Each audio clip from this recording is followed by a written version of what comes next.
berangkat ke Jerman, ngotot tanpa beasiswa, usia 19 tahun.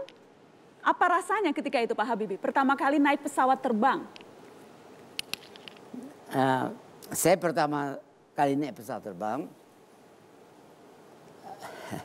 rasanya ada dua perasaan.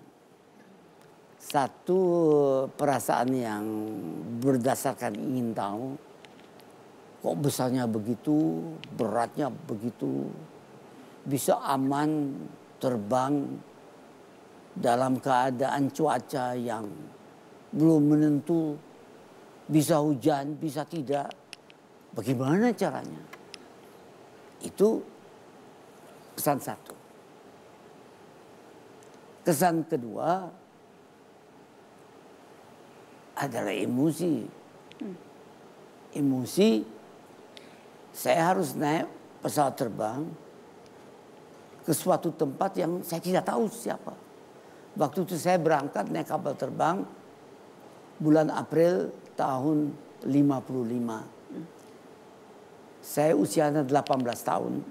Karena Juni saya 19. Jadi saya tiba di situ sendiri.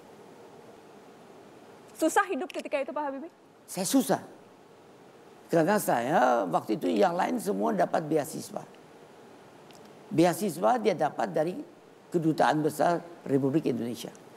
Kedua, dia dapat selalu sesuai jadwal tanggal 1 dari kedutaan. Saya itu harus tunggu dari Deutsche Bank. Belum ada fax, belum ada internet. Biasanya telat. Itu bulan-bulan pertama. Berat untuk saya. Berat? Berat. Menderita Pak? Ya bagaimana kalau orang lapar ya. Jadi saya harus ngitung. Ya. Kita ada dari buku ini ada tips hemat ala Habibie.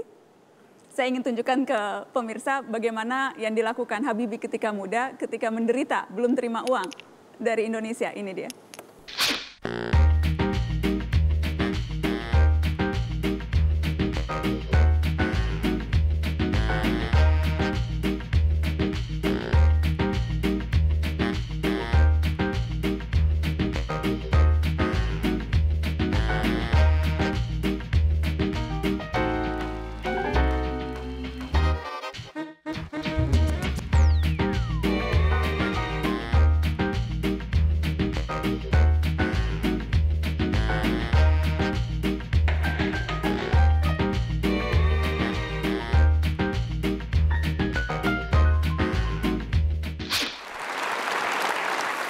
Tadi tips hemat ala Habibie ketika menjadi mahasiswa di Jerman. Apa saat yang paling sulit yang waktu itu Pak Habibie ingat ketika menjadi mahasiswa di Jerman?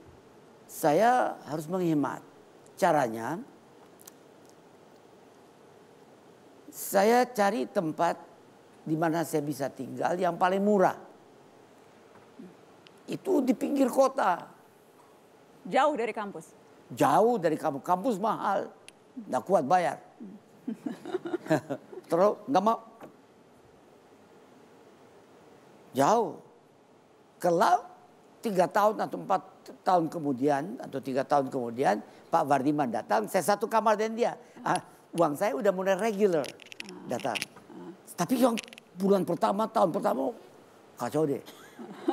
Jadi dalam hal itu ibu saya kasih kalung emas, dolar. Dia bilang, Rudy, ini kamu kalau keadaanmu kepepet, kamu bisa gadai ini. Kalung emas ibu?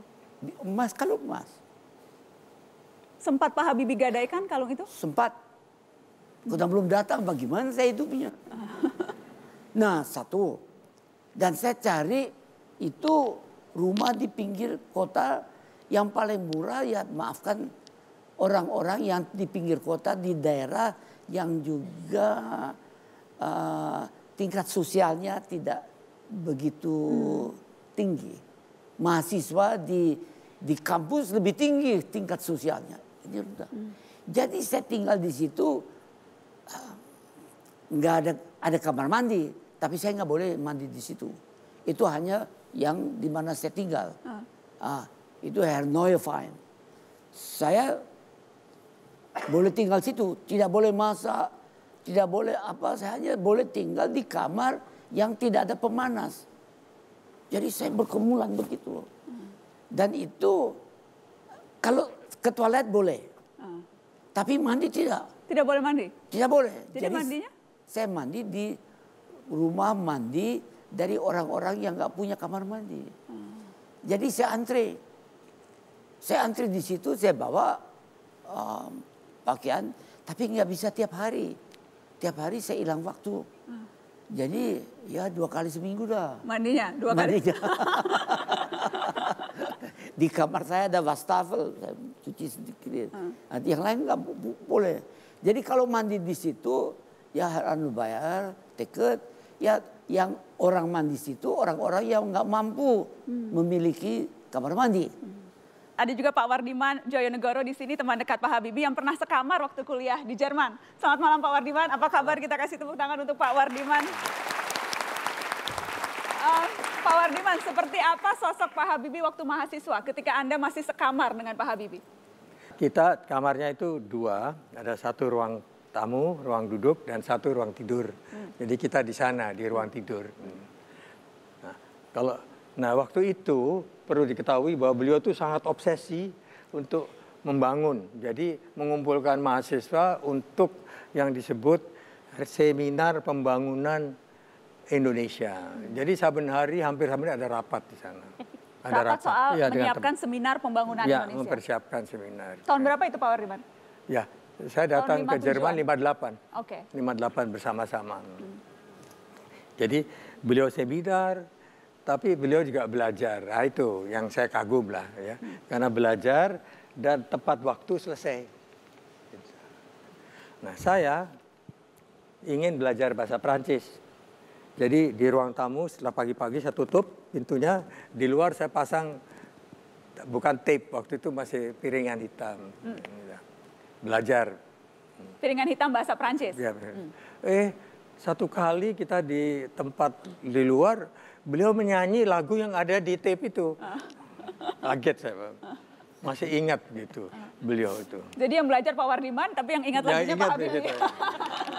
Jadi rupanya beliau belajar sambil tidur. Yang lain, nah di rumah itu sekarang boleh masak. Jadi beliau bangga, ayo kita masak. Hari pertama apa? Bakso. Oke. Hari kedua bakso lagi. Jadi itulah yang beliau ketahui. Tapi ya karena kita mahasiswa, bakso. Pak Habibie tidak mau ikut-ikut politik waktu itu? Saya nggak ngerti, nggak interested. Yang ngapain? Tidak terbayang akan jadi presiden soalnya. Oh, tidak interested juga jadi presiden.